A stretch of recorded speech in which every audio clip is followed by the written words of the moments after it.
안녕하세요. 도와줘행님 대표행정사 김태훈입니다. 오늘은 지난 시간에 소개드린 제가 노인복지시설 중 방문요양센터에 이어 복지용구 사업소 설립에 대해 이야기를 해보려고 합니다. 복지용구란 수급자의 일상생활, 신체활동 지원 및 인지기능을 유지, 향상에 필요한 용구를 말합니다. 다시 말하여 주야간센터와 같은 시설이 아닌 집에서 일상생활, 신체활동 및 인지기능을 유지, 향상시켜줄 수 있는 용구를 대여 혹은 판매하는 시설을 복지용구 사업소라고 할 수 있겠습니다. 오늘은 복지용구 사업소 설립에 관한 사전 준비 사항에서부터 서류 준비 대회에서까지 알아보는 시간을 갖도록 하겠습니다.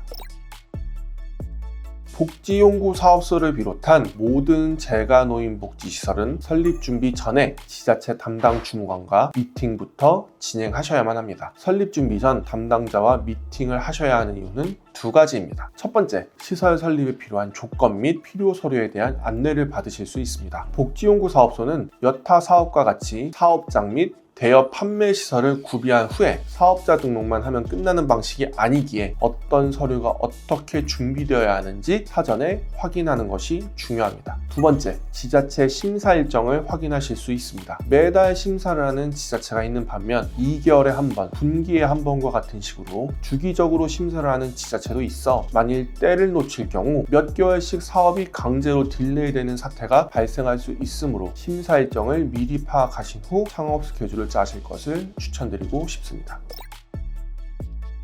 복지용구 사업소 창업을 위해서는 먼저 사무실을 구하셔야 합니다. 사무실 요건으로는 최소 23.1제곱미터 이상의 복지용구 진열 및 체험 공간이 확보되어야 합니다. 또한 56.2제곱미터 이상의 세정, 소독, 수선 공간을 갖춰야 하지만 소독 등 업무를 외부 기관에 위탁하는 경우라면 이 공간은 갖추지 않으셔도 됩니다. 사업장의 건축물 용도는 노유자 시설, 단독주택, 공동주택, 근린생활시설 중 하나여야 하지만 현실적으로 근린생활시설을 임차하시는 경우가 대부분입니다. 또한 사무실 내에는 잠금 캐비넷, 유선전화, 팩스 및 갑기 등 사무집기가 갖춰져 있으셔야 합니다.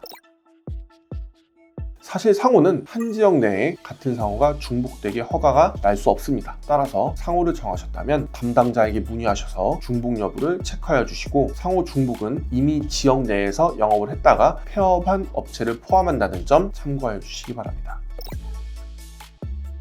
일반적으로 시설을 관리한 시설장 한 명이 있어야 합니다. 이때 시설장은 사회복지사와 같은 자격증을 요구하지는 않으므로 대부분의 경우 별도의 자격증이 없는 대표자가 시설장을 겸하는 경우가 많습니다.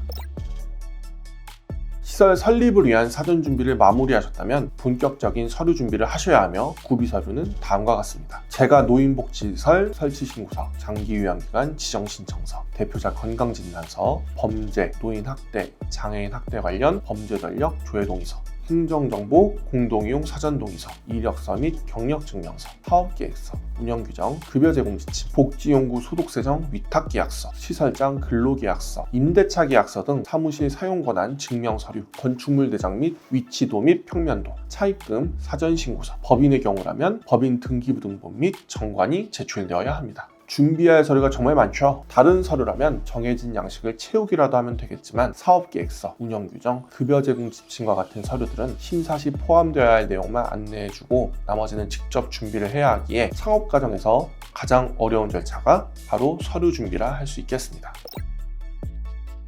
서류 작성 후 담당자 검토 및 보완을 거쳐 구비 서류 준비가 마무리되었다면 이제 장기요양기관 지정을 위한 심사 준비를 하여야 합니다. 대부분의 지자체에서 심사위원들의 기간 심사를 위한 책자 준비를 할 것을 요구하며 보통의 경우 준비한 구비서류를 심사위원 인원에 맞춰 5부에서 7부 정도 제본을 제작하여 제출하시면 됩니다. 또한 일부 지자체의 경우 장기요양기관 심사 시 질의응답이나 심사 PPT 등을 요구하는 곳도 있으므로 요청사항에 맞춰 꼼꼼하게 준비하셔서 창업 준비를 하여 주시길 당부드리는 바입니다.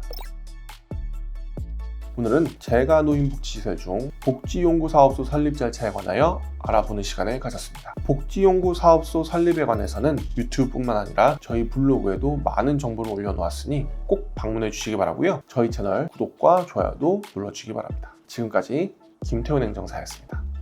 감사합니다.